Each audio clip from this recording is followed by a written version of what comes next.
जय नमोस्तु तत्त्वं च नन्दयानन्दिमं शेयनिनन्दिसहां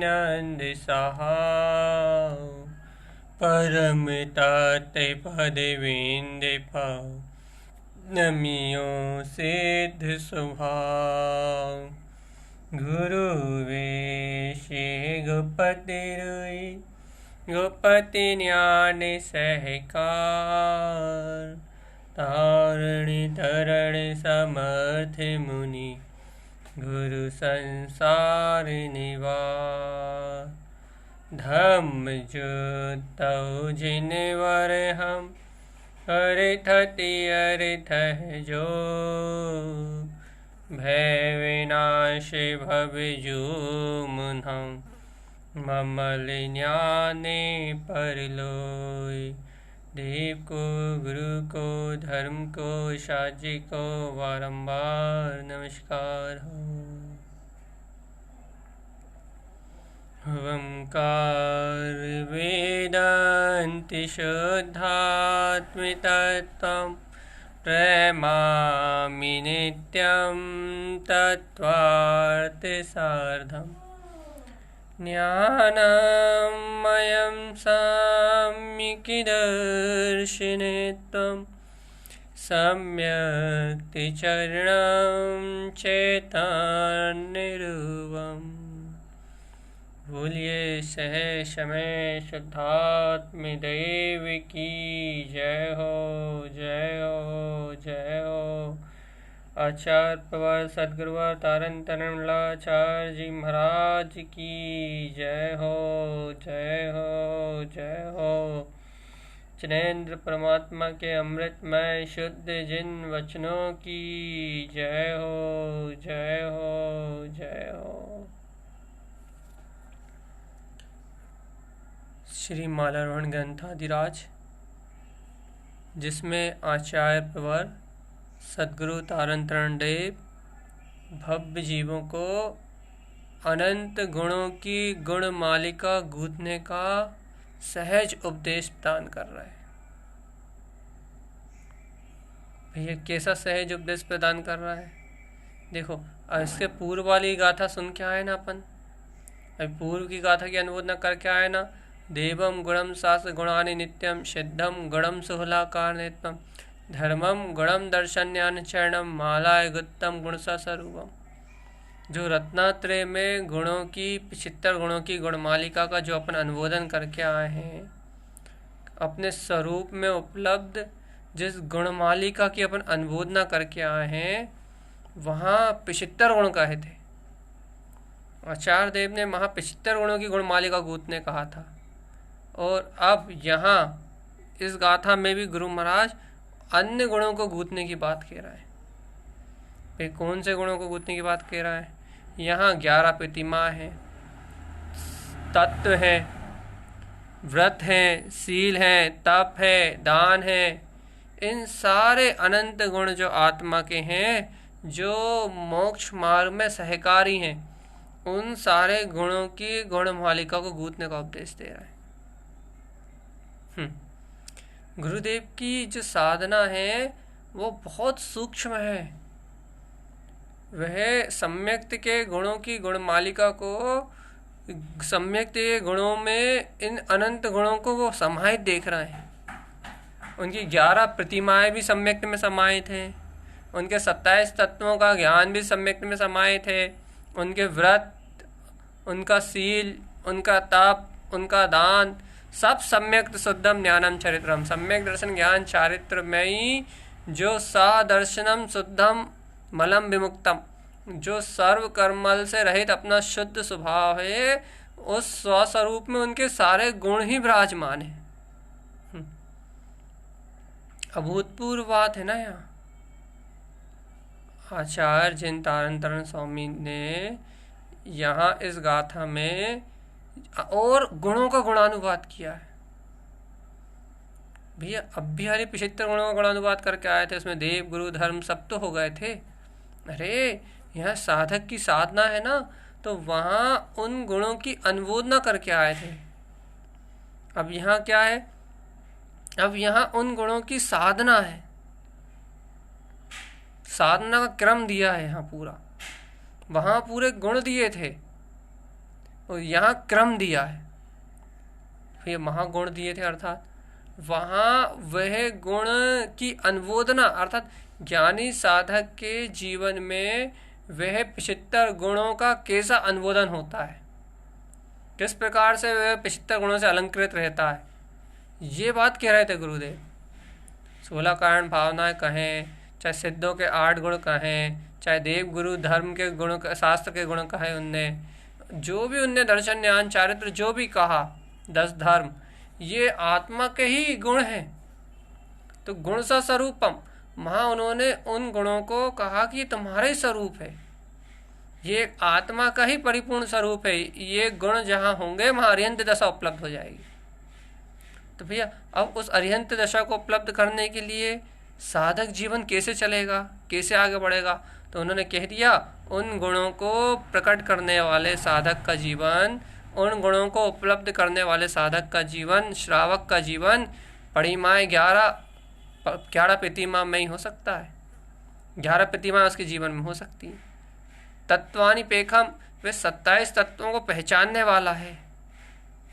व्रतानि शीलम, भैया जो 5 अणुव्रत कहे हैं, शील आदि 7 शीलादि व्रत कहे हैं, 12 तप कहे हैं, 4 दान कहे हैं, चेत्तम, इनमें चित्त लगाने वाला है।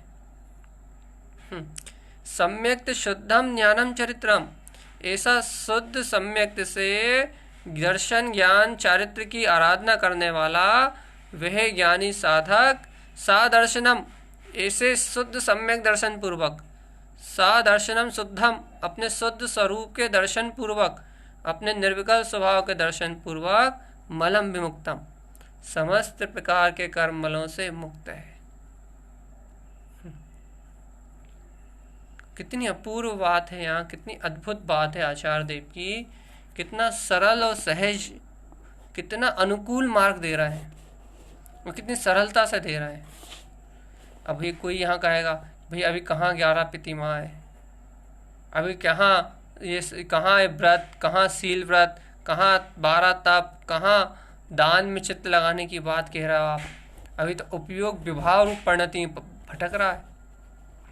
अभी उपयोग तो पर पर्याय परिणमन के सहकार में भटक रहा है, और अभी आप कहो तो बाहर से ले रहा है 11 प्रतिमाएं, बाहर से ले रहा है, बाहर से एक धारण कर ले रहा है। भैया आप एक मिनट गुरुदेव की बात समझो तो। गुरुदेव साधक का जीवन कैसा होता है ये बता रहे हैं। तो भैया हम भी तो साधक हैं, हमारे जीवन में ये कहाँ दिखा रहे हैं 11 प्रतिमाएं, ये व्रतानी शील व्रत, पंचणु व्रत, तप, दान, ये कहाँ दिख रहा है? इनमें हमारा चित्त ही नहीं लग रहा, बल्कि हमारा चित्त तो अभी नाना प्रकार की जो विभाव परिणतियाँ हैं, नाना प्रकार के जो राग आदि विकारी भाव हैं, नाना प्रकार का जो लौकिक बौद्धिक प्रपंच है, अभी हमारा उपयोग तो इस नाना प्रकार के लौकिक बौद्धिक प्रपंच में रमा रहा है।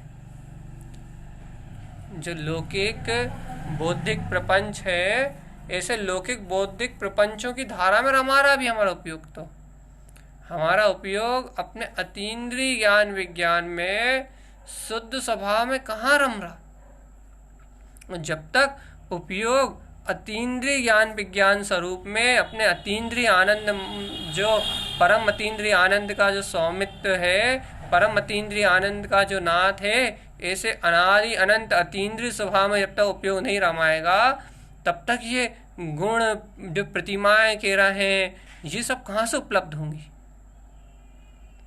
क्योंकि इन गुणों को उपलब्ध करने के लिए चाहिए अंतरोन्मुख दशा, शुद्ध स्वभाव का प्रकाशवान, शुद्ध स्वभाव का दर्शन। तो प्रतिमाएं चालू होंगी, तो व्रत चालू होंगे, तो शील आदि व्रत तप आदि में अपना चित्त लगेगा, 4 दान में अपना चित्त लगेगा। भैया 4 दान आदि में अपना चित्त कब लगेगा? जब अंतरोन्मुख दृष्टि हो तब लगेगा। अब जब तक दृष्टि बहिर्मुख है, जब तक ये मिथ्या माया रूप संसार का परिणमन दिख रहा है तब तक सम्यक शुद्धम ज्ञानम चरित्रम, शुद्ध सम्यक दर्शन ज्ञान और चारित्र की अभी अभी पूर्ति कहाँ हो रही? रत्नत्रय में अपना स्वरूप कहाँ उपलब्ध हो रहा? ये अपना रत्नत्रय में अनंत चतुष्ट स्वभाव कहाँ उपलब्ध हो रहा? अभी तो वही चित्त और जीव की दृष्टि परोन्मुख है, पर पर्याय के सन्मुख हो रही है, और पर पर्याय के सन्मुख दृष्टि हो रही है, और जीव का रुझान भी उन पर्यायों में ही एकत्व करने का, उन पर्यायों में ही अपनत्व करने का, उन पर्यायों में ही मेपना करने का, अपने अहंकार का, कर्तृत्व का, भुक्तत्व आदि इन नाना प्रकार के जो अनंत कर्म आश्रम हैं इनको देखने का इसका रुझान है जीव का। अभी जो मन में परिणाम चल रहा है ना, ईर्ष्या के, राग के, मोह के, ये जो नाना प्रकार की अशुद्ध धाराएं चल रही है ना, अभी जीव का रुझान इन अशुद्ध धाराओं को देखने का है, इस अशुद्ध भाव विभाव की अवस्था को देखने का है। अपना प्रकाशवान जो चैतन्य सिद्ध स्वरूप अपने अंतर में बरत रहा है, उस तत्व को देखने का, उस तत्व को जानने का इसको रुझान कहाँ है? क्योंकि ये 11 प्रतिमाएं और ये व्रतानी शील आदि जो यहाँ जो उन्होंने व्रति श्रावक का जो उन्होंने यहाँ आचरण कहा है, व्रति श्रावक की जो उन्होंने यहाँ चर्या कही है गाथा नंबर 12 में, ये व्रति श्रावक का जीवन है। व्रति श्रावक जो संसार से दृष्टि हटा के, संसार से विरक्त होके, जो व्रति श्रावक आत्म स्वभाव के वेदन में तन्मय है, आत्म स्वभाव का अनुभव करने वाले, आत्म स्वभाव का वेदन करने वाले, जो मुमुक्षु भव्य आत्म जो श्रावक अपने ध्रुव स्वरूप को साध रहे हैं, उनकी चर्चा है यहाँ। बताओ भैया, अपना रुझान, भैया हमारा रुझान तो अचेतन में है। आंसू से इतनी चर्चा कर लो बस कि भैया अभी अपना रुझान तो अचेतन में है। देखो, जीव और अजीव से मिलकर ही तो ये पूरा संसार चल रहा है। पुद्गल और अचेतन, जो अचेतन पुद्गल है और जो जीव है चेतन सत्ता, जीव और अजीव, इन दोनों से निर्मित ही तो ये विश्व की पूरी व्यवस्था चल रही है। चेतन अचेतन द्रव्य का संयोग ये संसार है। हे आत्मान, निश्चय दृष्टि से निहारो, आत्मा अविकार है। चेतन अचेतन द्रव्य का संयोग यह संसार है। जितना भी दिखाई दे रहा है यहाँ सिर्फ 2 ही है बस, कोई तीसरा नहीं है। एक जीवात्मा है और एक अजीव है। एक जीवात्मा मेरा स्वभाव है और अजीब में बाकी शेष 5 द्रव अपने आप ही समाहित हो गए। बाकी 5 द्रव अजीब हैं, किसी में भी चेतना नहीं पाई जाती। चाहे धर्म हो, चाहे अधर्म हो, चाहे आकाश हो, चाहे काल हो, चाहे पुद्गल हो, सब ही अजीब हैं। तो भैया जीव और अजीब द्रव्य का परिणमन, ये संयोग, ये पूरा संसार है। और चेतन, यही तुमने एक कला को सीख लिया, एक कला को जान लिया कि निश्चय दृष्टि से निहारो। यदि तुमने निश्चय से अपने ध्रुव स्वभाव को देख लिया, निश्चय से अपने ध्रुव स्वभाव को अनुभव कर लिया, तो निश्चय दृष्टि से निहारो, आत्मा अविकार है। ये आत्मा तो इस समय ही निरंजन निराकार प्रभु परमात्मा है। और यदि गुरु माची गाथा से मिलाना तो ये देखो, सा दर्शनम शुद्ध, तुम देखो अपने अंतर में, सा दर्शनम, अपने अंतर में दर्शन करो शुद्ध, वह आत्मा अविकार शुद्ध स्वरूपी है। मलम विमुक्तम, सब कर्मलों से मुक्त है।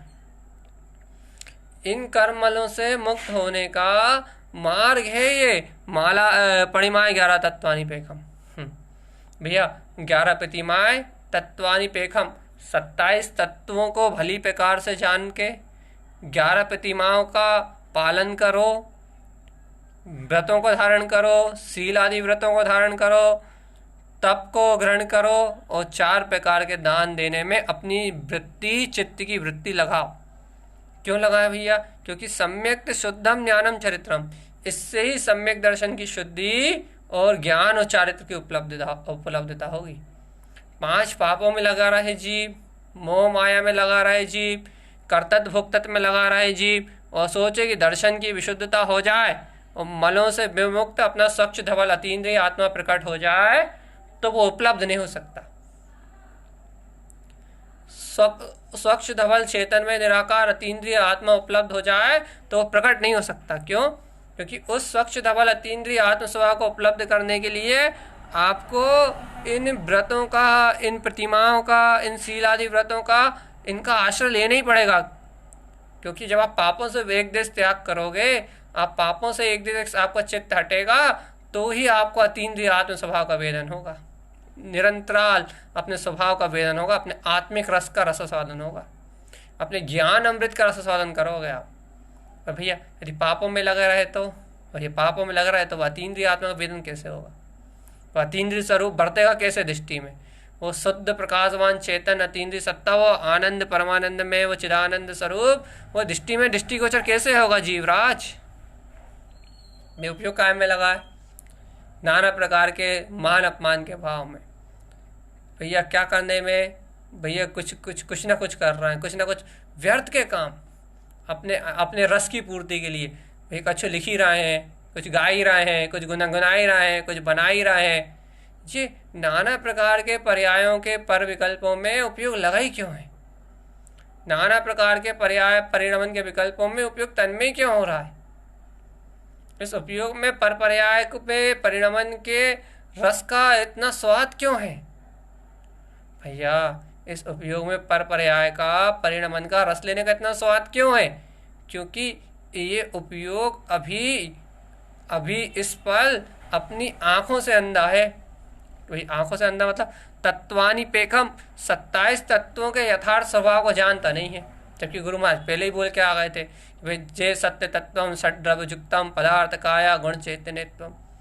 पहले क्या आए थे कि वो पूरे 27 तत्वों में से गुण चैतन्य में स्वभाव ही अपना अपना स्वरूप जानना, अपना चेतनमय जो अतीन्द्रिय आनंद स्वरूप है, अनंत गुणमय अनंत चतुष्ट जो स्वभाव है, जो शुद्ध ध्रुव चेतना है, वो चेतना ही अपना स्वरूप पहचानना, उस चेतना कोई ध्रुव जानना, उस चेतना कोई अटल जानना, उस चेतना कोई अविनाशी शाश्वत स्वरूप जानना। पहले ही कह के आ गए थे, तो अब यहाँ फिर कह रहा है, रिपीट कर रहा है। परिमाएँ 11 प्रतिमाओं का पालन करना, लेकिन भाई कैसे पालन करना? तत्वानी पेखम, तत्वों को पहचानते हुए, तत्वानी पेखम, तत्व को पहचानते हुए। 27 तत्वों में से जो मूल चेतना है, यदि इस चेतना को यदि आप पहचान रहे हो, यदि इस चैतन्य में अविनाशी शाश्वत स्वभाव पे आपकी दृष्टि है, यदि ऐसा चैतन्य में निराकार अतीन्द्रिय आत्म स्वभाव आपकी दृष्टि में दृष्टिगोचर है, तो आप तत्वानी पेखम, तो आप तत्व को पहचानते हो। तो ये 11 प्रतिमाएं व्रत, शील, तप, दान आदि में आपका चित्त लगेगा, तो आपके जीवन में व्रती श्रावक की अवस्था उत्पन्न होगी। यदि आप ऐसे तत्व को नहीं पहचानते, इन परिमाओं को नहीं जानते, प्रतिमा को नहीं जानते, दर्शन विशुद्धि को नहीं जानते, तो अभी आपके जीवन में शुद्ध सम्यक दर्शन ज्ञान चारित्र की उपलब्धता नहीं हो सकती। क्योंकि एक देश संयम नहीं होगा तो चारित्र कहाँ से ले आओगे आप?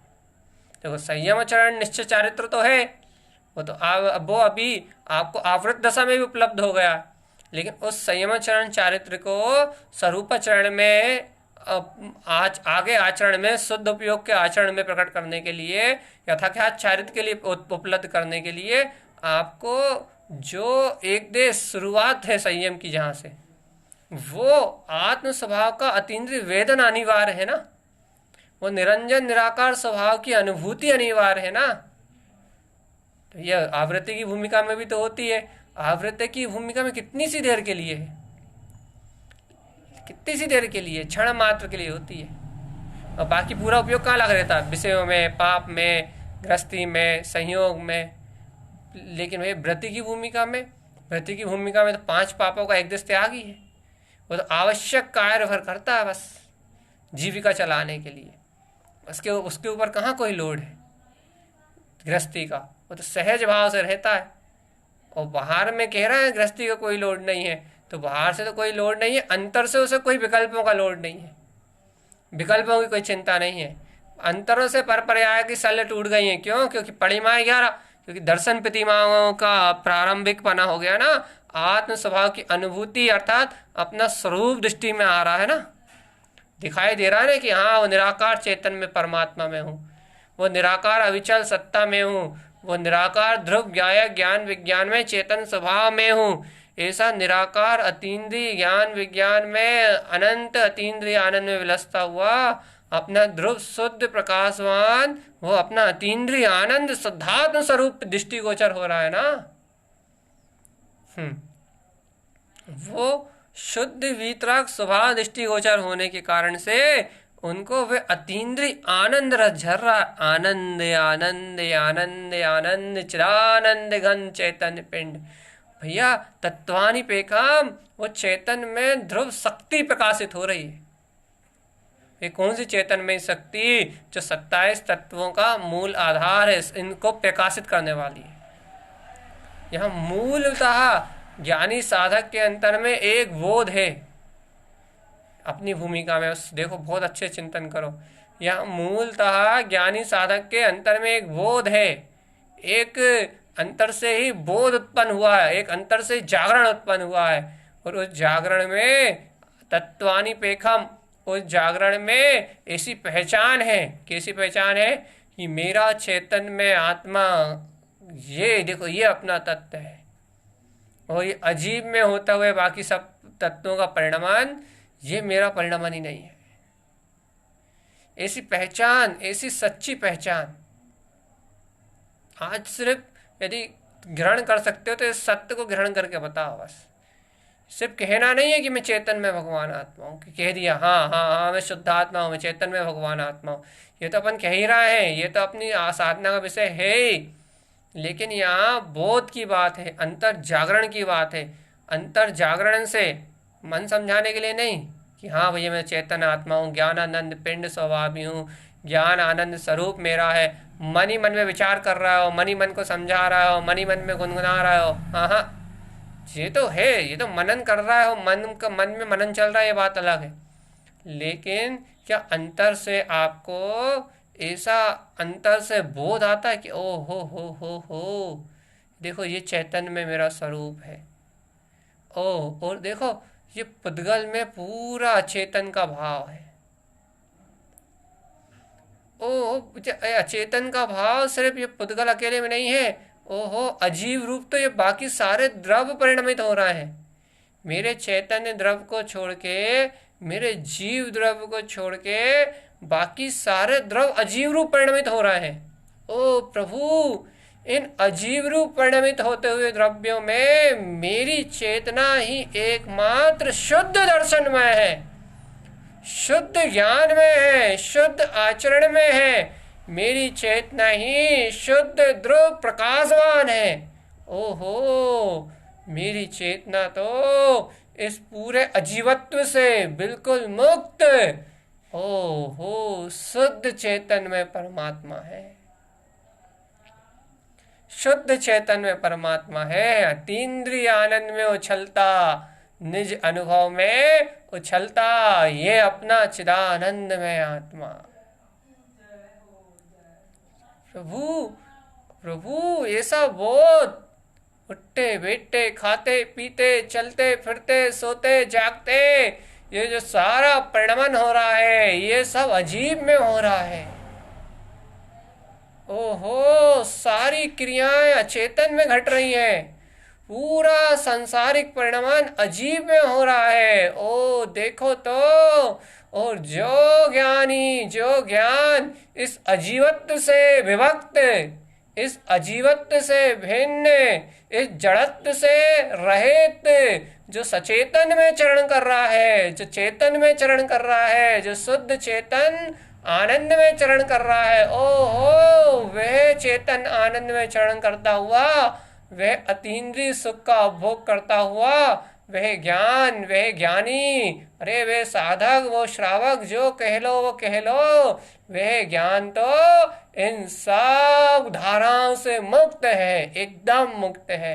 वो तो चैतन्यमय बह रहा है, और ऐसा चैतन्यमय बहता हुआ आनंद ही ऐसा चिद्रूप चैतन्य में विलसता हुआ आनंद ही, ओहो इसी चैतन्य में अतीन्द्रिय सत्ता का बोध ही, ओ यही तो, ये चैतन्यता का वेदन, ये चैतन्यता का वर्तना ही, यही तो 11 प्रतिमाएं हैं। ओहो यही तो व्रत है, यही तो सील है। ओ प्रभु यही तो वो अतीन्द्रिय दान है, तप है, यही तो सब कुछ है। ये बढ़ती हुई चेतना ही तो पूरा संयम है। ओ प्रभु तुम कैसे अंधकार में भटक रहे हो, कहाँ खोज रहे हो? ऊपर 75 गुण भी स्वरूप में मिले थे, तो ये परिमाएं भी स्वरूप में मिलेंगी। ये परिमाएं, ये व्रत, ये सील, ये दान, ये सब कुछ 12 तप, ये सब कुछ स्वभाव के आश्रय से ही, दर्शन ज्ञान चारित्र सब कुछ उस स्वभाव के आश्रय से उत्पन्न होगा। भाई कौन सा स्वभाव के आश्रय से उत्पन्न होगा? सा दर्शनम शुद्ध, जहां स्वयं का दर्शन उपलब्ध हो। यह है दर्शन प्रतिमा से शुरुआत ले लो आप। सा दर्शनम शुद्ध, जहां स्वयं का दर्शन शुद्ध हो। भाई दर्शन शुद्ध हो अर्थात मलम विमुक्तम, जिस शुद्ध दर्शन से मल से रहित ये सारे कर्मल छीन हो जाए, या कर्मल से रहित अपना निराकार चेतन स्वरूप प्रकाशित हो, वैसे शुद्ध दर्शन को उपलब्ध करो आप।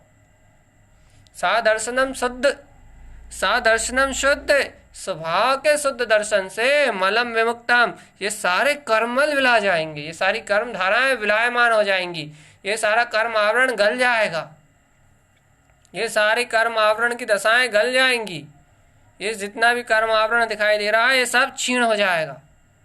लेकिन भाई कैसे क्षीण हो जाएगा? सा दर्शनम, स्वयं के दर्शन से। तो मेरा दर्शन कैसा है, मेरा दर्शन कैसा है, मैं कैसे रूप वाला हूँ? तो आचार्य देव कह रहे हैं, हे भव्य आत्मा, तुम्हारा रूप तो सम्यक शुद्धम ज्ञानम चरित्रम, सम्यक से शुद्ध और ज्ञान चारित्रमय है, सम्यक से शुद्ध और ज्ञान चारित्रमय है। हे श्रावक, जो चेतना की वर्तना है, ओ यही तो रहस्य है जिसे जीव नहीं सुलझा पा रहा। ये जो चेतना की वर्तना है, यही तुम्हारा वो अविचल दर्शन ज्ञान में रूप है, जिसके आधार से ये पूरे गुण उपलब्ध हो जाएंगे, ये पूरे अनंत गुण प्रकट हो जाएंगे, और इन गुणों की प्रकटता सहज तुम्हारे अंतर में बरतने लगेगी। 11 प्रतिमाओं को धारण करने का विकल्प नहीं लेना पड़ेगा। पंच अणुव्रत, सप्तशील और क्या बोलते हैं 12 तपों को, 4 दान को अंगीकार करने के लिए विकल्प नहीं करना पड़ेगा। फिर भाई तत्वानिपेक्षम, यदि तत्व को आप पहचानते हो, तत्व को आप पहचानते हो, गुण चैतन्यत्वम, चैतन्य में गुण आपके दृष्टि में प्रकाशित हो रहा है, और इस चैतन्य में गुण से, इस चैतन्य में प्रकाश से भिन्न ये पूरा विश्व अचेतन में भाषित हो रहा है, अजीब में भाषित हो रहा है। तो हे जीवराज, इस जीवत्व के बोध से ये अनंत गुण स्वयं भी अंतर से उत्पन्न हो जाएंगे, अंतर से झलकते हुए दिखाई देंगे। प्रमाद को तोड़ने का उपाय एक ही है, जागृत होना, और जागृत होने का उपाय एक ही है, अपने चैतन्य में, चिदानंद में जयवंत जो अपना ध्रुव स्वभाव है, ऐसे ध्रुव चिदानंद चैतन्य स्वभाव का बोध उत्पन्न कर लेना। ओहो मैं चैतन्य चैतन्य चैतन्य शुद्ध चैतन्य में अतीन्द्रिय आत्मा हूँ, और इससे भिन्न ये सारा अजीब है, अजीब है। अजीब में क्या क्या है? अरे देखो ये लोकाकाश जिसमें सारे द्रव्य रह रहे हैं, ये भी अजीब है। अरे देखो अजीब है ये लोकाकाश, ये लोकाकाश क्या अलोकाकाश भी अजीब है। ओहो तुम देख तो लो, ये धर्म द्रव्य भी अजीब है, व्यवहार में जो सबको चलने में गमनागमन में सहायक है, ओ स्थिरता में सहायक, ये अधर्म द्रव्य भी अजीब है, और तो और ये काल द्रव्य भी अजीब है, और ये पुद्गल का संयोग जितना भी दिखाई दे रहा है ये तो पूरा जड़त्व है, पूरा पुद्गल जड़त्व है, सब अजीब है। लेकिन हे जीवराज, इन सारे अजीब के बीच में, इस पूरे अजीब के परिणमन के बीच में एकमात्र तू चैतन्य चिदानंद, तू जीव है, तू चैतन्य में परमात्मा है, तू जयवंत सत्ता है, तू बोध में सत्ता है, तू आनंद में सत्ता है, तू ज्ञान विज्ञान में सत्ता है। तत्वानि पेखम, क्या तुझे ऐसा अपना तत्व पहचानने में आता है? हे ज्ञायक, हे जीवराज, यदि तुझे ऐसा अपना तत्व पहचानने में आता है, यदि तुझे ऐसी चैतन्यता पहचानने में आती है, तो ये परिमाएं 11, ये 11 प्रतिमाओं का आचरण तेरे अंदर से उपलब्ध हो जाएगा। तो तेरे अंदर से व्रत आदि, सील आदि, ये संयम आदि के जो भाव है वो उपलब्ध होने लगेंगे। क्योंकि संयम उन्हीं जीवों को उपलब्ध होता है जो आत्म अनुभव से, आत्म वेदन से, चैतन्यता के वेदन से संयुक्त हो, जिनका ज्ञान चैतन्य में अतीन्द्रिय आत्मा के वेदन से संयुक्त हो, और जिनका ज्ञान भी राग आदि विषय कसाय की अनुभूति से संयुक्त हो, जिनका ज्ञान पाप आदि विषयों में संयुक्त हो, जिनका ज्ञान शल्य विकल्प चिंता में संयुक्त हो, भैया उन्हें संयम कैसे उपलब्ध होगा? वो तो बाहर से संयम के नाम पे क्रिया कर सकते हैं, संयमित नहीं, संयमी नहीं हो सकते, शुद्ध संयमी नहीं हो सकते बिना चैतन्यता के वेदन के। क्योंकि पंचम गुण स्थान आत्म स्वभाव के वेदन की भूमिका है, 2 चौकड़ी कसाय का अभाव की भूमिका, 1 चौकड़ी नहीं, 2 चौकड़ी कसाय। जहाँ 2 चौकड़ी कसाय जाएगी वहाँ आत्मा का वेदन उपलब्ध होगा। आप ये बताओ कौन कौन सी अनंत अनुबंधी भी गाएगी, अनंत अनुबंधी तो जाएगी चारित्र मोहिनी की, एक और 7 वाली भी जाएगी। भैया है क्या ऐसा वेदन आपको अपने अतीन्द्रिय आनंद का? अरे आपको अपने शुद्ध स्वभाव का वेदन है या नहीं है? भैया अभी नहीं है, चलो कोई बात नहीं। अरे भैया अभी प्रत्याख्यान आदि कसाय शेष है, चलो कोई बात नहीं, कोई बात नहीं भैया। लेकिन अभी आपको प्रत्याख्यान और संजुलन आदि कसाय शेष है, कोई बात नहीं, चलो कोई बात नहीं। ये क्यों कोई बात नहीं? हमारे जीवन में अणुव्रत महाव्रत नहीं आएंगे। हाँ अभी रुक जाओ, रुको थमो जरा। लेकिन एक बात बताओ, अभी नहीं है ये बात तो सही है, लेकिन इन्हें प्रकट करने के लिए, इन व्रत आदियों को उपलब्ध करने के लिए, इन गुणों को उपलब्ध करने के लिए जिस चैतन्य में निराकार तत्व का अनुभव अनिवार्य है, क्या वो चैतन्यता आपकी दृष्टि में है? यहाँ से मिलान प्रारंभ करो कि इन महाव्रतों को, इन संयम को, इन ज्ञान विज्ञान के वैभव को उपलब्ध करने वाला जो अपना चैतन्य में अतीन्द्रिय ज्ञान विज्ञान में स्वरूप है, क्या आपकी दृष्टि में वो ज्ञान विज्ञान में चैतन्य स्वभाव दृष्टिगोचर है या नहीं? हर घड़ी हर पल दिखता मुझको निज आत्मा। ज्ञानी को अंतर में सचेतन पना रहता है, और उस सचेतन पना में, उस चैतन्य में अवस्था में उसे अपना चैतन्य में अतीन्द्रिय आत्मा हर पल निहारने में आता है, घड़ी घड़ी निहारने में आता है। और वो चैतन्य आत्मा जितने बार निहारने में आता है, जो बार बार उसे अपने चेतन आत्मा का जो सहकार होता है, या बार बार चेतन स्वभाव के सहकार का जो वो अभ्यास करता है, उस निरंतरता के अभ्यास से, उस निरंतरता की जागृति से, उसको अंतर ज्ञान से ही, अंतर चैतन्यता से ही ये पुद्गल पदार्थ में विश्व अपने से भिन्न नजर आता है। राग का वेदन, मोह का वेदन, पुण्य का वेदन, पाप का वेदन, कर्तृत्व का वेदन, भोक्तत्व का वेदन, राग में वृत्ति, देश में वृत्ति, कसाय में वृत्ति, ये सारी अशुद्ध वृत्तियाँ, ये पाप आदि अशुभ कार्यों की वृत्तियाँ, शुभ आदि क्रियाओं की ये सारा परिणमन उसको अपनी चैतन्य में अवस्था से, चैतन्य में दशा से बिल्कुल भिन्न जानने में आता है। चैतन्य में दशा मतलब, अरे चैतन्य में दशा कहने में आता है, चैतन्य में आत्मसत्ता से भिन्न जानने में आता है। चैतन्य में मेरा आत्मा, तत्वानि पेखम। भाई तत्वानि पेखम का अर्थ चैतन्यता ही क्यों कह रहा है आप? क्योंकि गुरु महाराज ने पहले ही कहा था, जय सत्य तत्वम षड्युक्तम पदार्थ काया गुण चैतन्यत्वम। जब भी मैं इन 27 तत्वों की बात कहूँगा, तत्वानि पेखम, तत्वों को पहचानने की बात कहूँगा, तब मैं सिर्फ एक गुण चैतन्यत्वम, चैतन्य में गुण की प्रमुखता से ही कहूँगा बस। चैतन्य स्वभाव की मुख्यता से ही कहूँगा, चैतन्य स्वभाव को सहज सामने रख के ही कहूँगा। क्यों? क्योंकि इन पूरे 27 तत्वों में यदि कोई चैतन्य है तो वो आत्मा उस आत्म स्वभाव के स्वभाव और विभाव परिणमन का नाम ये सारे 27 तत्व हैं। स्वभाव विभाव का परिणमन का नाम मतलब भैया द्रव आकाश काल।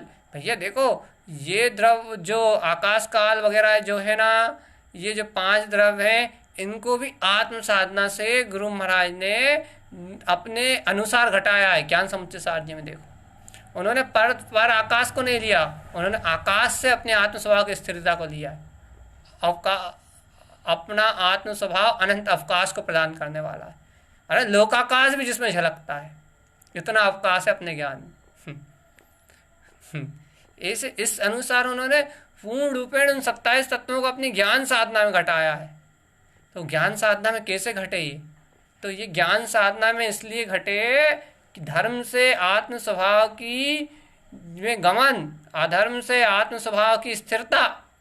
भैया कैसे घटे? काल से स्वसमय कैसे घटे?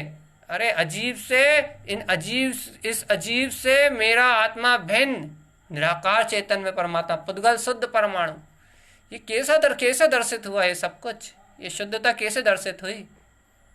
भैया ये शुद्धता दर्शित हुई है उनके अंतर में अपने चैतन्यता के प्रकाश से। देखो अपने साथ अपनी पर्सनल समस्या बताएं क्या है। अपनी पर्सनल समस्या ये है कि अपने को चैतन्य में स्वरूप प्रतीति में आता नहीं है।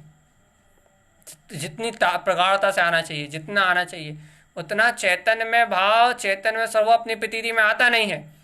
और लगे रहते हैं मन वचन काय रूप जड़त्व के संयोगों के और शल्यों के आसपास, मतलब अपना उपयोग घूमता रहता है मन वचन काय के इर्द गिर्द, मिथ्या शल्यों के इर्द गिर्द, ये नाना प्रकार की वैचारिक अवस्थाओं, बौद्धिक विकल्पों के आसपास।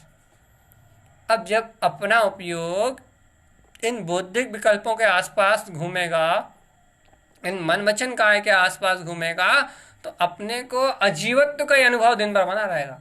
मन का ही वेदन बना रहेगा, शल्यों का ही वेदन बना रहेगा, परि की चिंता बनी रहेगी, कसाय भाव ही बना रहेगा, कहीं राग की चिंता बनी रहेगी, कहीं नाना प्रकार के देश की चिंता बनी रहेगी, नाना प्रकार के उपद्रव, नाना प्रकार के कर्तव्य, नाना प्रकार के भोक्तत्व, नाना प्रकार की अज्ञान धारणाएं, ये करना वो करना, ये बनाना ये बिगाड़ना, अच्छा करना बुरा करना, किसी में अच्छे की मानता किसी में बुरे की मानता, नाना प्रकार की धारणाएं, नाना प्रकार की मान्यताएं बनी रहेंगी। और इन सब से भिन्न अपना निराकार चेतन स्वभाव दृष्टिगोचर नहीं होगा, अपना अतीन्द्रिय ब्रह्म स्वरूप दृष्टिगोचर नहीं होगा। नाना प्रकार की धारणाएं बनी रहेंगी, नाना प्रकार की मान्यताएं बनी रहेंगी, नाना प्रकार के कर्तव्य भाव बने रहेंगे। और इन कर्तव्य भाव से, इन भोक्तव्य भाव से, इन नाना प्रकार की शल्यों से, नाना प्रकार के विकल्पों से भिन्न अपना निराकार चेतन में अपना निराकार चेतन में जो अतीन्द्रिय स्वभाव है वो दृष्टिगोचर नहीं होगा। क्यों नहीं होगा? दृष्टिगोचर होगा क्योंकि शल्य के कारण। कैसी शल्य? अब आप बताओ, शल्य तो शल्य है। आपको शल्य कैसी शल्य? भैया ये जो सांसारिक मिथ्या माया निदान रूप जो शल्य है, करना है, धरना है, उठाना है, ये क्यों हुआ वो क्यों हुआ, कहीं ना कहीं अचेतन अजीवत्व की इंद्रिय विषय भोगों की अनुभूति बनी रहेगी। देखो भैया 11 प्रतिमाओं का विषय है ना, तो यहाँ वेदन की चर्चा है, आत्म स्वभाव के वेदन की चर्चा है, चैतन्यता के अनुभव की चर्चा है। और चैतन्यता के अनुभव की चर्चा में मूल अब मैं 11 प्रतिमाओं का पूरा स्वरूप कह रहे से रहा, पूरी एक गुण को विस्तार से वांचन करेंगे तो लग जाएंगे 1 साल। तो अपने को चाहिए अभी संक्षेप में इनका गुण रहस्य जानना है, इनको सार रूप में उत्पन्न करना, अनुभूति से सार रूप में इनका मर्म निकालना है, सार निकालना है कि गुरुदेव क्या कह रहा है, गुरुदेव कहाँ लेके जाना चाह रहा है, गुरुदेव इन सब में से क्या निकालना चाह रहा है। तो गुरुदेव इन सब में से सार निकालना चाह रहा है, सा दर्शनम शुद्धम, स्वयं के दर्शन की विशुद्धता। ये सब साधन है, और ये सब साधन से उत्पन्न होना है शुद्ध दर्शन, कर्म मल से विमुक्त अतीन्द्रिय आत्मा। इन सब साधन से उपलब्ध होना है सम्यक दर्शन, ज्ञान, चारित्र। तो गुरुदेव सार निकाल रहा है सम्यक दर्शन, ज्ञान, चारित्र, रत्नत्रय में आचरण। भैया अब वो तो सार निकाल रहे हैं, लेकिन भैया उस सार को अपने को भी तो ग्रहण करना है ना। तो वो सार ग्रहण कैसे होगा, वह सार कैसे ग्रहण होगा भैया? उस सार को ग्रहण करने के लिए तो गुरुमा इन गुणों का वांछन कर रहा है कि ये गुण उपलब्ध होंगे तो जीवन में वो सार तत्व, वो संयम उपलब्ध हो जाए। अब उसमें से भी सार निकालना है अपने को, तो भाई उसमें से भी सार कैसे निकालें अपन? सार में से भी सार कैसे निकालें भाई? सार में से भी सार इसलिए निकालो क्योंकि अभी आप परिमाएँ, व्रत, शील आदि तो धारण कर नहीं रहे। तो वो परिमाएँ, उन व्रत और शील आदि में जो मूल है, जिसका वेदन साधक कर रहा है, जिसके अनुभूति में साधक लीन है, जिस अनुभूति को साधक वेदन में ले रहा है, कम से कम उस वेदन को, उस अनुभव को अपने सामने तो रखो। उस अनुभव को, उस ज्ञान की सजगता को, उस ज्ञान के स्वयं के ऐसे ज्ञान में परिणमन को अपने सामने तो रखो। उस चैतन्य में अवस्था को देखो तो दिन भर कहाँ मूर्छित हो इंद्रिय विषय भोगों में। सुन लिया, समझ लिया, पढ़ लिया, बता लिया, गा लिया, बजा लिया, सब कर लिया, लेकिन भगवान आत्मा तुम्हें वो शाश्वत चैतन्यता का बोध कहाँ है? वो चैतन्य में अतीन्द्रिय आत्म स्वभाव का बोध कहाँ है? शुद्धम प्रकाशम शुद्धात्म तत्व, शुद्ध प्रकाशवान चैतन्य में सत्ता, वो बोध में कहाँ है? वो अतीन्द्रिय आत्म स्वरूप अनंत चतुष्टय में आत्मा अंतर से हिलोरे क्यों नहीं ले रहा कि हम ब्रह्मास्मि सिद्ध? वो गर्जना में क्यों नहीं आ रहा अपने? तो कितनी सरल सी बात है। कब से निर्णय कर रहे हो क्या कि मैं चैतन्य में परमात्मा हूँ, चैतन्य में अतीन्द्रिय आनंद मेरा वेदन है, और मेरी चैतन्यता में प्रकाशित सब कुछ है, और मेरी चैतन्यता से बाहर जो कुछ भी है वो सब अनात्मा है, सब अजीब है। कब से निर्णय लेके बैठे हो? कब से निर्णय कर रहे हो? हे भव्य आत्मन, यदि सब कुछ अजीब ही है, सब कुछ जड़ पुद्गल ही है, बाकी सब कुछ अचेतन और अज्ञान ही है, तो फिर इस अचेतन और अज्ञान में तुम्हारी रुचि क्यों जा रही है? तुम्हें चैतन्य में निराकार ज्ञान विज्ञान में स्वरूप दृष्टिगोचर क्यों नहीं हो रहा? शुद्ध बुद्ध, शुद्ध बुद्ध, शुद्ध बुद्ध, शुद्ध बुद्ध, शुद्ध बुद्ध। अपना शुद्ध बुद्ध है चेतन में, वे ज्ञान विज्ञान में स्वरूप तुम्हारी दृष्टि में क्यों नहीं आ रहा? कितनी सहज सी बात है आत्मान। तुमने स्वीकार किया है ना कि मैं अतीन्द्रिय ज्ञान विज्ञान में चेतन सत्ता हूं, तो फिर मूर्छित क्यों हो? अच्छा ये बताओ भाई, कैसे मूर्छित है? अच्छा ये मूर्छा नहीं तो क्या है? कैसी मूर्छा? ओहो, ऐसे ज्ञान विज्ञान में स्वभाव को कहते हो, ऐसे ज्ञान विज्ञान में शुद्धात्म स्वरूप को कहते हो, ज्ञान विज्ञान में शुद्धात्म स्वभाव की महिमा गाते हो, ज्ञान विज्ञान में शुद्धात्म स्वभाव का बहुमान करते हो, और बोध बना रहता है इंद्रिय विषय भोगों का। परिणति रत रहती है परिणामों में, राग आदि विकारी परिणामों में।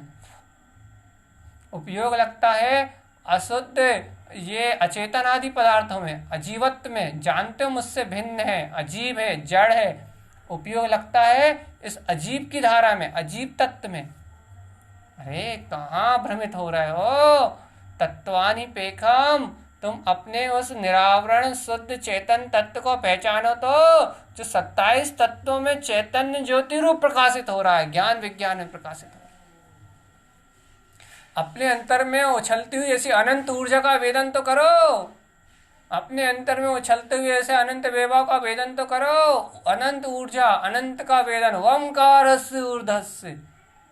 अरे जो ऊर्ध्वगामी चेतन ज्ञान पिंड में स्वरूप है, अपने अंतर में ऐसे ऊर्ध्वगामी ज्ञान विज्ञान में स्वभाव का अनुभव तो उपलब्ध करो।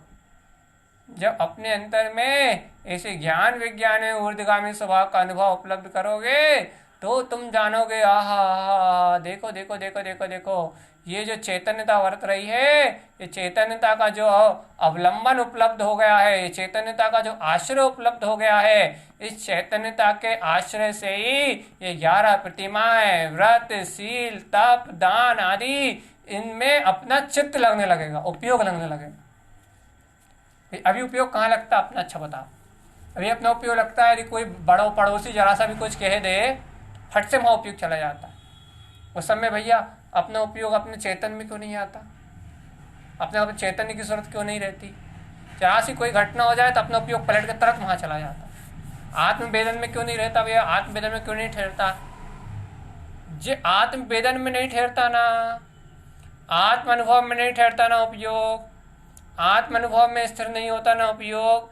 ये आत्म अनुभव में स्थिर ना होने का कारण, आत्मवेदन में स्थिर ना होने का कारण यही तो है क्या कि ये अजीब में ठहरा हुआ है, अजीब में रत हो रहा है, इन पुद्गल पदार्थों के पर द्रव्यों के परिणमन में मूर्छित हो रहा है, पर पर्याय पर द्रव्यों के परिणमन में मूर्छित होके आकलित व्याकलित हो रहा है, नाना प्रकार की शल्य चिंताएं और नाना प्रकार की मिथ्या भावनाओं में तन्मय हो रहा है, अनंत कर्मों का आश्रय बंद करके चतुर्गति की यात्रा को बढ़ा रहा है। अरे चेतन, इस अनंत चतुर्गति की यात्रा से मुक्त कराने वाले हैं ये 11 प्रतिमाएं, ये गुण, ये शील व्रत, ये संयम आदि के जो आभूषण गुरुदेव बोल रहे हैं ना, ये तप दान आदि, ये सब इस चतुर्गति की यात्रा छुड़ाने वाले हैं। इनकी भावना उपलब्ध करो, इनकी भावनाओं को उत्पन्न करो, व्रत आदि की, शील आदि की भावनाओं को उत्पन्न करो। भैया भावनाएं उत्पन्न कैसे होंगी? अरे बाहर से क्रियाएं करने से बाद में होंगी, लेकिन अंतर से अपने चैतन्य में वीतराग स्वभाव का सहकार यदि आत्म जागृति तुम्हें उपलब्ध होती है, क्रियाओं की जागृति नहीं, शुभ अशुभ क्रियाओं की जागृति नहीं, मन लगाया हुआ इधर उधर लिखने में, पढ़ने में, अपना टाइम पास करने के लिए, इसकी ये नहीं, टाइम पास का काम नहीं है यहाँ। आत्म स्वभाव का रोमांच जहाँ उपलब्ध होगा, आहा अहम ब्रह्मास्मि सिद्ध, आत्म स्वभाव की ललकार जहाँ उत्पन्न होगी, आत्म स्वभाव की गर्जना जहाँ प्रकट होगी, जहाँ चैतन्य में शाश्वत ध्रुव सत्ता बरतती हुई दिखेगी, हाँ, जहाँ उपयोग स्वभाव का आश्रय लेने के लिए तैयार होगा, शुद्ध चैतन्य में स्वभाव का आश्रय लेने के लिए, आहा शुद्धम प्रकाशम शुद्धात्म तत्वम, मैं तो शुद्ध प्रकाशवान चेतन में सत्ता हूँ, समस्त संकल्प विकल्प मुक्तम।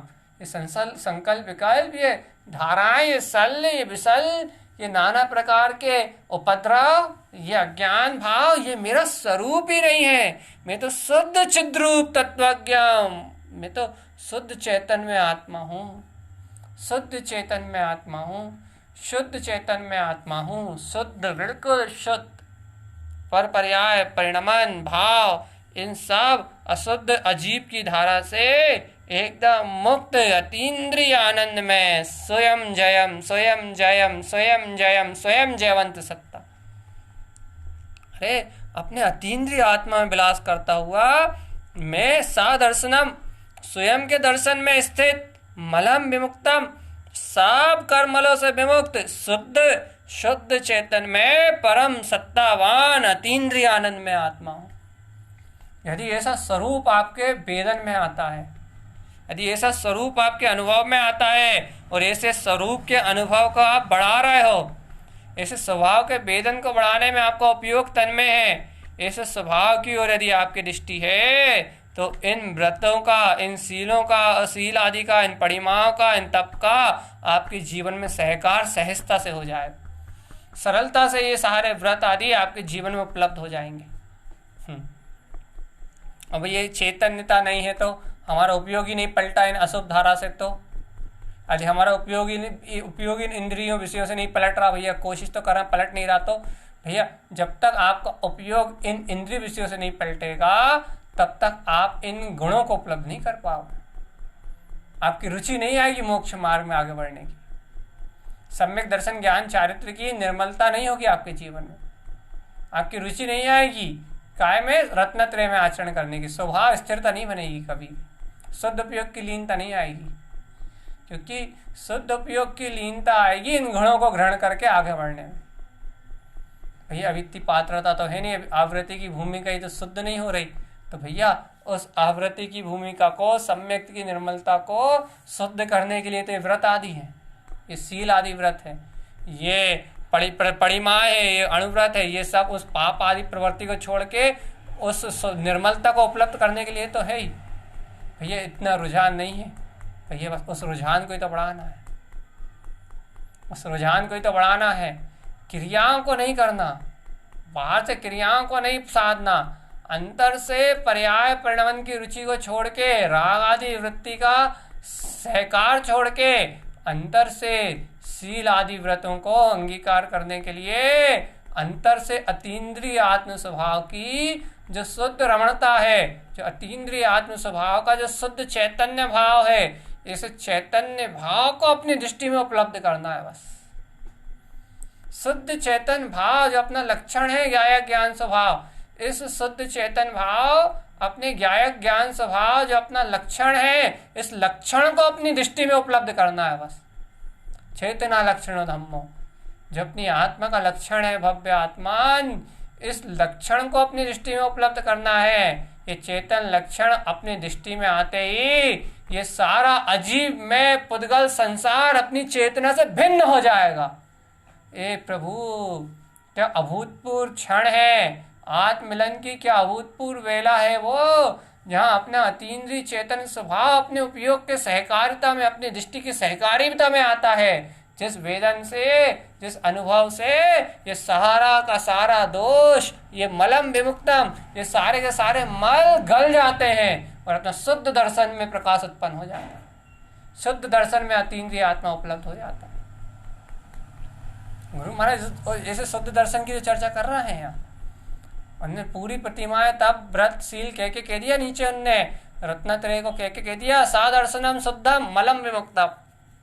ऐसे शुद्धता का दर्शन चाहिए, ऐसी शुद्धता का दर्शन चाहिए जो चैतन्यता में शुद्धता बरत रही है, जो चैतन्यता में आनंद, परम अतीन्द्रिय आनंद, जो शुद्ध वीतराग परम अतीन्द्रिय सुख स्वरूप बरत रहा है, ऐसे सुख स्वभाव का दर्शन चाहिए चैतन्य राज। जहाँ शुद्ध स्वभाव का दर्शन होगा वहाँ अणुव्रत महाव्रत लेने की भावना आपकी स्वयं उपलब्ध हो जाएगी। शील आदि व्रतों को धारण करने के लिए आप स्वयं तैयार हो जाओगे। 11 परिमाएं आपके अंतर में अपने आप उपलब्ध होंगी। 11 प्रतिमाओं का जन्म होगा आपके अंतर से। पहली दर्शन प्रतिमा बस पहली उपलब्ध तो हो जाए, सा दर्शनम शुद्धम।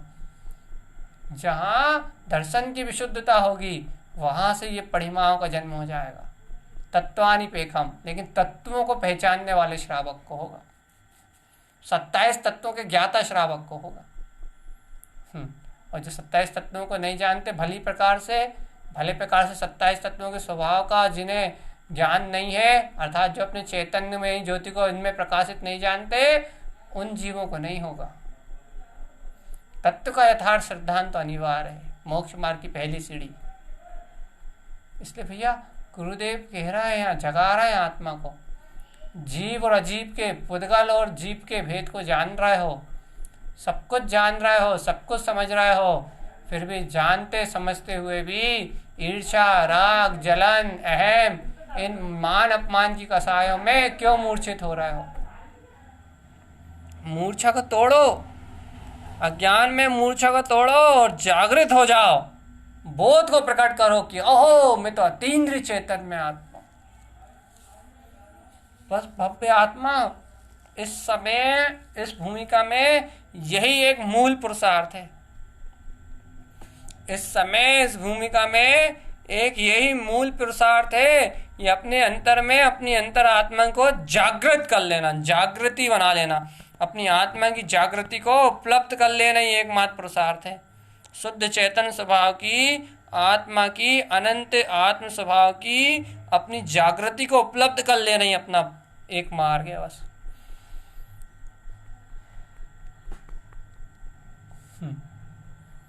भगवान जी देखो, संस्कार बहुत गहरे हैं जीव के संसार के।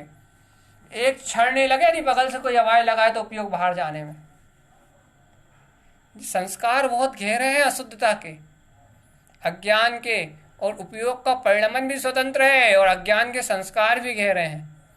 इन अज्ञान के संस्कारों को तोड़ के और उपयोग को स्वभाव की ओर पलटना, ये तो किसी ज्ञानी पुरुष की बात है, किसी सम्यक दृष्टि के वैभव की बात है, किसी आत्म अनुभवी के बस की बात है। कोई आत्म अनुभवी साधक, कोई आत्म अनुभवी श्रावक ही ऐसे आत्मा के बल को लगा के अपने चैतन्यता की ओर अपना उपयोग पलटता है। भाई बाकी लोग क्या करते हैं? भाई शुद्धात्मा की स्वीकारता कर ली, अब शुद्धात्मा का नाम जपते जपते जीवन निकाल देते हैं बस। हाँ भैया मैं शुद्धात्मा हूँ, हाँ भैया मैं तो शुद्धात्मा हूँ, हाँ भैया मैं तो शुद्धात्मा हूँ, हाँ भैया शुद्धात्मा हूँ, हाँ भैया शुद्धात्मा हूँ। बस शुद्धात्मा की श्रद्धा को जपते जपते अपना जीवन पूरा कर लेते हैं, लेकिन शुद्धात्म स्वभाव की साधना को नहीं जानते। शुद्धात्म स्वभाव की साधना को नहीं जानते, उस चैतन्य स्वरूप की साधना को नहीं जानते, उस चैतन्य स्वभाव के दर्शन की विशुद्धि का मार्ग को नहीं जानते। स्वभाव को जपते हैं, स्वभाव को रटते हैं, स्वभाव को बोलते हैं, लेकिन भैया थोड़े समय बोल लिया, थोड़े समय रट लिया, अब भैया क्या दिन भर क्या चल रहा है, बाकी भैया आपने भैया 1 घंटे सुन लिया, 1 घंटे समझ लिया, इधर उधर थोड़ा बहुत पढ़ लिया, बाकी समय क्या लगे अपने उपयोग को कायम में भैया जनरंजन में, कल रंजन में, मनरंजन में लगाए हुए हैं कहीं ना कहीं। अपना उपयोग पर में लगा हुआ है। वही देखो ज्ञानी साधकों की चर्चा है। पहली भूमिका के जो श्रावक है उन्हें तो स्वरूप का बहुमान आ जाए, स्वरूप की निष्ठा हो जाए, यही बहुत बड़ी बात है। लेकिन जिन्हें स्वरूप का बहुमान है, जिन्हें स्वरूप का गौरव है, उनके लिए चैलेंज है ये तो गुरु महाराज की इस गाथा में। तो यहाँ तो तत्व को, इन गुणों को ग्रहण करने का चैलेंज उनके लिए है जिन्हें ऐसा बोध है, अर्थात जिन्हें आत्म स्वभाव का श्रद्धान है, ऐसे जीवों के लिए जिन्हें स्वभाव का बहुमान है, जो स्वभाव मात्र के लिए निष्ठावंत हैं, जिन्हें स्वभाव मात्र प्रिय है, जो एकमात्र स्वभाव को सत्य जानते हैं, उनके लिए है। वही जिन्हें स्वभाव प्रिय ही नहीं लगता उनके लिए तो कोई चर्चा ही नहीं।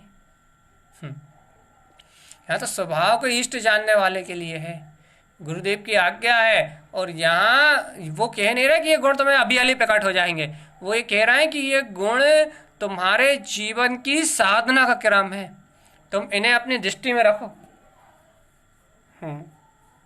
देखो अभी अपनी दृष्टि में क्या भैया, अभी अपनी दृष्टि में क्या रहता है? अभी अपनी दृष्टि में पर पदार्थ रहते हैं। अपना उपयोग कहाँ लगा रहता है? अपना उपयोग अभी लगा रहता है पर पदार्थों में, पर पर्यायों में। गुरुदेव क्या कहना चाह रहे हैं? गुरुदेव कहना चाह रहे हैं आत्म साधक हो तो तुम्हारी दृष्टि में संयम की साधना की भावना रहनी चाहिए, तुम्हारी दृष्टि में राग देश की भावना की नहीं रहनी चाहिए, सम्यक्त की भावना रहनी चाहिए। सम्यक्त शुद्धम, शुद्ध सम्यक्त की भावना, ज्ञान की भावना, चारित्र की भावना, सादर्शनम शुद्धम, स्वयं के शुद्ध दर्शन को, कर्मल से रहित विमुक्त जो आत्मा है उसके दर्शन को उपलब्ध करने की तुम्हारी भावना रहनी चाहिए। क्योंकि तुम साधना के क्रम में आगे जोड़ रहे हो ना, क्योंकि तुम सम्यक दर्शन को ग्रहण करके मोक्ष मार्ग में आगे बढ़ रहे हो ना, तो तुम्हारी भावना मुक्ति स्वभाव की रहना चाहिए, मुक्त स्वभाव की रहना चाहिए। अब रहना चाहिए कह रहा, अरे सम्यक दृष्टि की भावना ऐसी रहती ही है, सहज रहती है। वो तो इंतजार करता है कि कब अनुकूलता मिलेगी और कब अणुव्रत, क्या मैं तो महाव्रत धारण करके वो सिद्धि मुक्ति में रम जाऊंगा। वो तो अवसर तलाशता है भैया। लेकिन अब हमें तो अपन तो ऐसा अवसर कहाँ तलाश रहा है? अपनी भावना तो अभी राग देश मोह शल्य विशल्य में उलझी हुई है।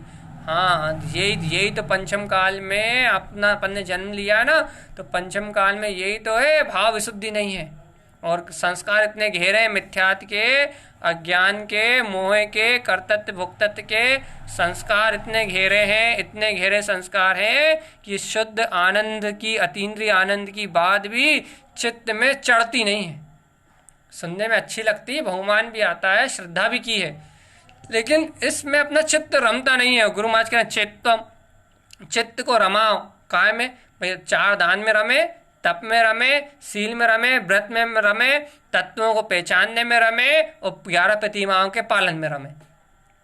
शुद्ध निश्चय वाली है गुरु महाराज की 11 प्रतिमाएं। ये व्यवहार का कोई काम नहीं है, व्यवहार तो प्रकट होगा। व्यवहार निश्चय शाश्वतम, निश्चय रमणता ही उनकी प्रतिमा है। निश्चय रमणता ही व्रत है, निश्चय रमणता ही सील है, निश्चय रमणता ही ताप है और निश्चय रमणता ही दान है। अब इनका वर्णन सार में करेंगे कल। लेकिन यहाँ गुरुदेव कह रहे हैं कि ये निश्चय रमणता सम्यक शुद्धम, शुद्ध सम्यक तो ग्रहण करने वाले श्रावक के जीवन में उपलब्ध होगी। ज्ञानम चरित्रम, ज्ञान और चारित्र में। कैसा ज्ञान और चारित्र? कहने लगे सा दर्शनम शुद्धम, जहाँ शुद्धात्म स्वभाव का दर्शन होगा बस। मलम विमुक्तम, और कर्मल दिखाई नहीं देंगे। इतनी तो साधना है बस। सा दर्शनम शुद्धम, शुद्ध स्वभाव का दर्शन होगा। और भैया क्या? कर्मम मलम विमुक्तम, कर्मल दिखाई नहीं देंगे। वही देखो, वही बात आ गई ना, चैतन्यमय सतरूप का सहकार होगा। और क्या? ये अजीब का जितना भी कर्म संयोग रूप जो विवाह रूप संसार का परिणाम है ना, ये दिखाई नहीं देगा।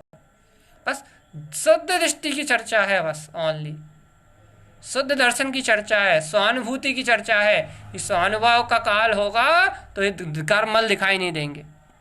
आत्म स्वरूप का वेदन होगा तो इंद्रियों का वेदन दिखाई नहीं देगा। अरे आनंद की दशा होगी तो विनंद, ये संसार के इंद्रिय दुख जानने में नहीं आएंगे। अतीन्द्रिय सुख का अमृत बरसेगा तो इंद्रिय विषय भोगों में कौन मुंह मारने जाएगा भगवान? भैया क्या करें? अभी अतीन्द्रिय सुख का इतना घेरा अमृत रसपान हमारे अंतर में, हमारे जीवन में नहीं है। भैया भाव भाव भाव। यहाँ देखो गुरु महाराज जो कह रहा है, उन्होंने जो आज्ञा दी है तो हम गुरुदेव की आज्ञा स्वीकार करने आए हो ना। मालारोहण जी है ना, सम्यक दर्शन का विषय है ना, तो यह सम्यक दर्शन का विषय है। तो सम्यक दर्शन के विषय के अंदर यदि गुरु महाराज ये बात ले रहे हैं तो ये बात पक्की समझो कि ये जीव सम्यक दर्शन की विशुद्धता के कारण से ही ये बात यहाँ ली जा रही है। यहाँ ये जो चर्चा ली जा रही है, ये चर्चा सम्यक दर्शन की विशुद्धता से ही ली जा रही है। ये व्रत शील तप दान ये सब सम्यक दर्शन की विशुद्धता का ही लक्षण है। भैया सम्यक दृष्टि की इतनी ऊंची भूमिका, सम्यक दर्शन में इतनी ऊंची भूमिका, ये तो सम्यक चारित्र की भूमिका है, ये तो सम्यक ज्ञान की भूमिका है। सम्यक दर्शन में इतनी ऊंची भूमिका, सम्यक दर्शन की गाथाओं में इतनी ऊंची भूमिका। अरे सम्यक दर्शन की गाथाओं में इनका यथार्थ स्वरूप की श्रद्धान करने की आज्ञा है। यही तो रहस्य है बस, और है ही क्या? सम्यक दर्शन की इन गाथाओं में इनका मूल स्वभाव जान के, इनका मूल स्वभाव पहचान के इनकी यथार्थ श्रद्धान करने की आवश्यकता है कि हाँ ये मेरा गुणानुवाद है, ये मेरे गुण हैं, इन गुणों में मुझे आरोहण करना है। इस रूप मेरा सम्यक्ता चरण चारित्र उपलब्ध होगा, इस रूप मेरी आत्मसत्ता उपलब्ध होगी। ये भूमिका में इन गुणों की यथार्थ श्रद्धा चाहिए आपके जीवन में, इनका यथार्थ स्वरूप आपके जीवन में होना चाहिए।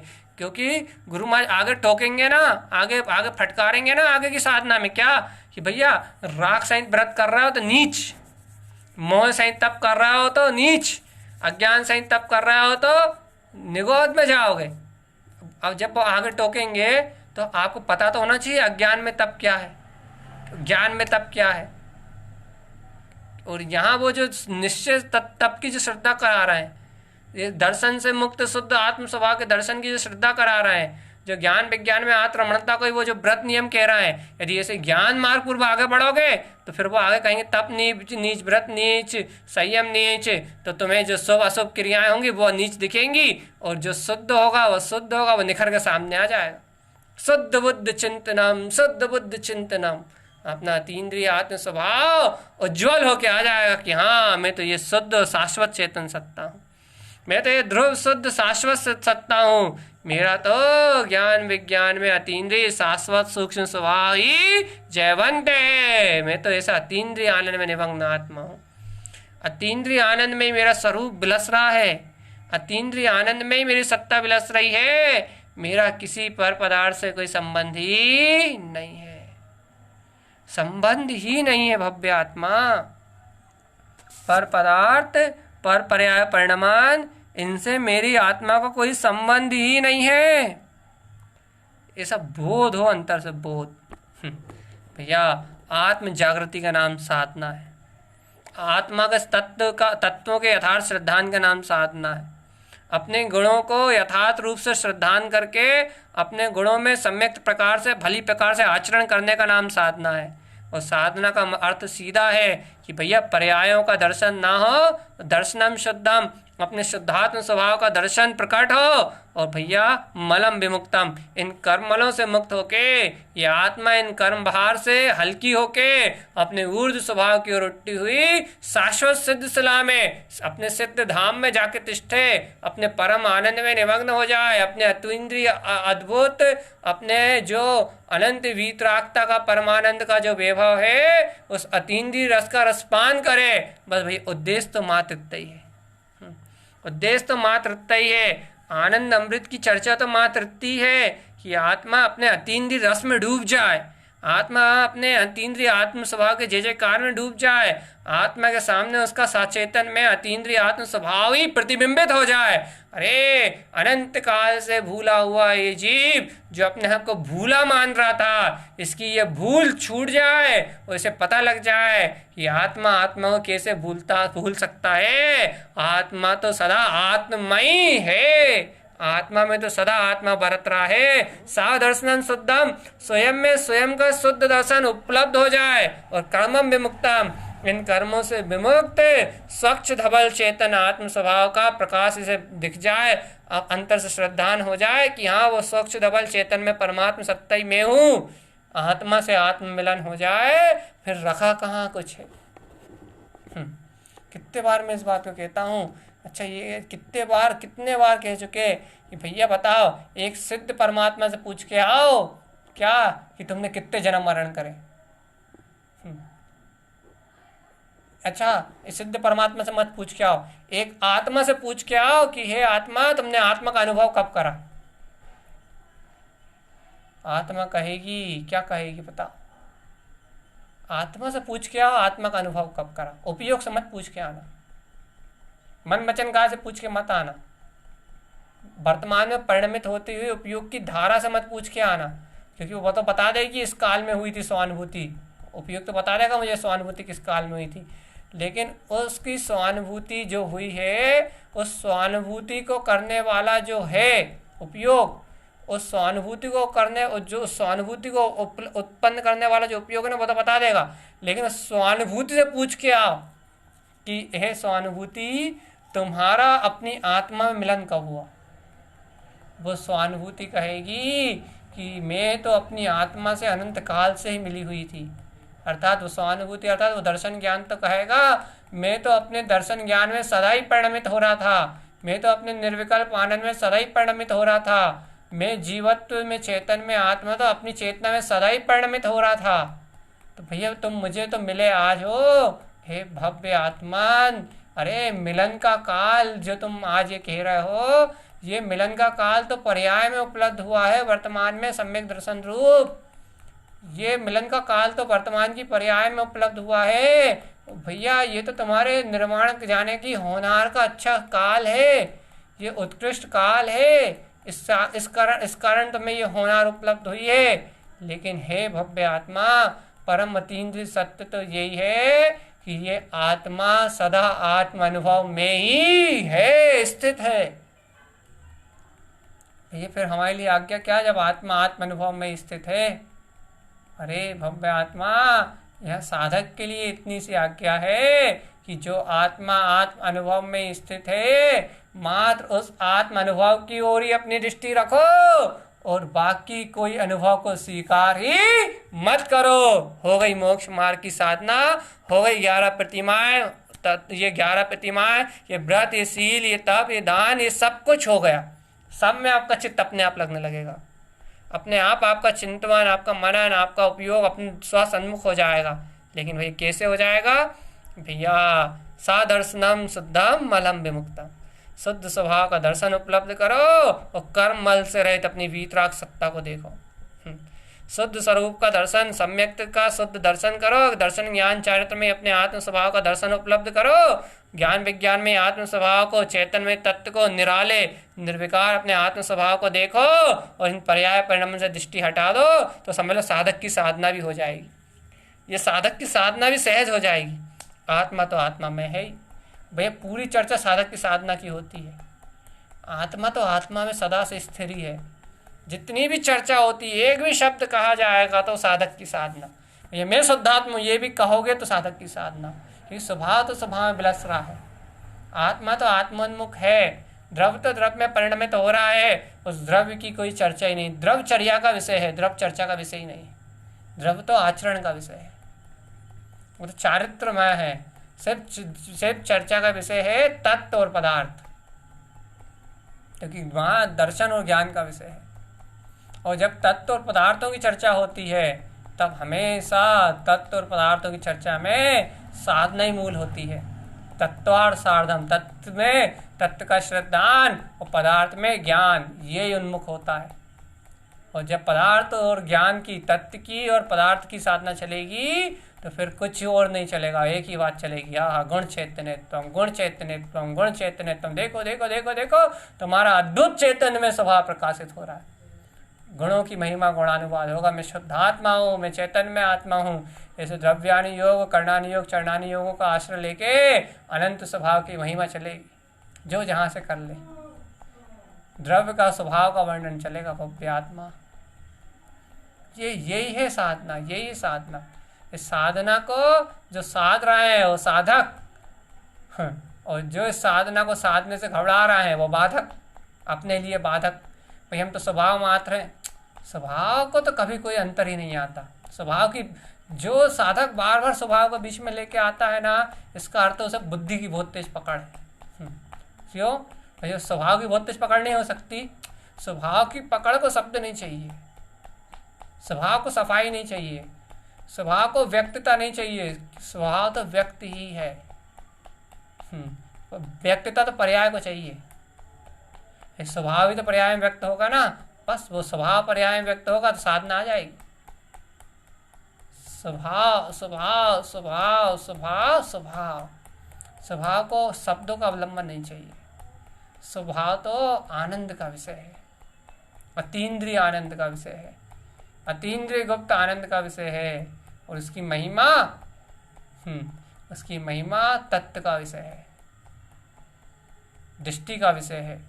इसलिए हे भव्य आत्मा, यहाँ आचार्य देव इस गाथा में ऐसे तत्वानिपेखम, ऐसे तत्व की पहचान करने के लिए, तत्व की दृष्टि उपलब्ध करने के लिए कह रहे हैं। ऐसे तत्व की 27 तत्वों में शुद्ध तत्व की दृष्टि को उपलब्ध करके इन 11 प्रतिमाएं, तप, व्रत, शील आदि का पालन करते हुए अपने चित्त को अपने मुक्ति के मार्ग में आरोहण करने में लगा। मुक्ति के मार्ग में आरोहण करने वाला ये चित्त ही शुद्ध सम्यक दर्शन ज्ञान चारित्र में आचरण करता हुआ शुद्ध स्वभाव के दर्शन से इन कर्ममलों को क्षय कर देगा। सारे कर्ममल क्षय हो जाएंगे। इन कर्ममलों को क्षय करने का एकमात्र उपाय है आत्म अनुभव, आत्मदर्शन, स्वानुभूति। भैया देखो, इतना ही आज बस, बाकी कल करेंगे इस गाथा का विशेष और वांछन। आज के लिए मूल रहस्य खुल गया इस गाथा का। भैया गुण चैतन्यत्वम, अपनी चैतन्य में सत्ता को निहार, मूल तो यही है। आज जो मूल विषय है वो तो यही है, मूल तो यही है कि भैया पर पर्याय परिणामान इन सबसे अपनी दृष्टि हटा के एकमात्र अपनी चैतन्यता की दृष्टि उपलब्ध करो। इस चैतन्य में स्वभाव की दृष्टि से ही ये सारे कर्म कालिमाएं, ये सारा विभाव परिणाम अपने आप क्षीण हो जाएगा और अपना अतीन्द्रिय आत्मा, सक्ष धवल चेतन में अतीन्द्रिय आत्मा उपलब्ध हो जाएगा। यही सद्गुरुदेव का हम समस्त भवजीवों के लिए एकमात्र उपदेश है। बोलिए आचार्य।